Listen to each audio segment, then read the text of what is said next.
Okay, so this is a sequential chord progression. Same riff in two different keys, E minor and A minor. Starting with A minor.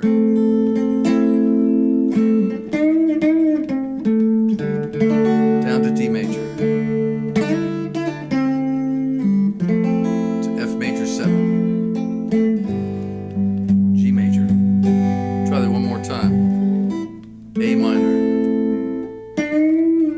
Bending that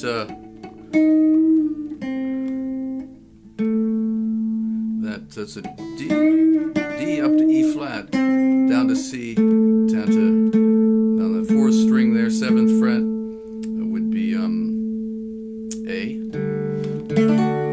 then slide right down to the D major position, F major 7.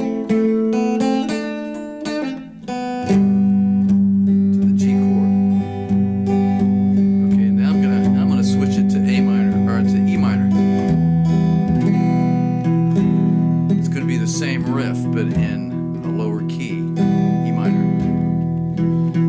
Starting with the E minor chord. Slide all the way up to the ninth fret, hammer off to the 7th, and then to A major.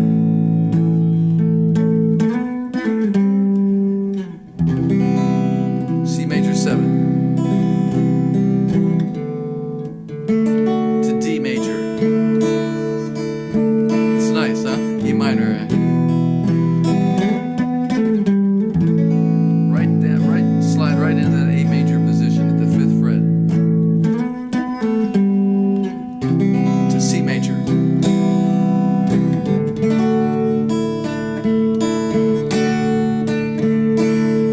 I'm going to go back to A minor.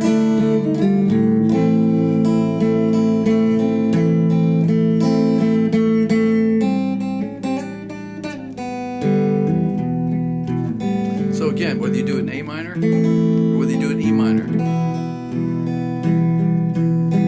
is it getting better?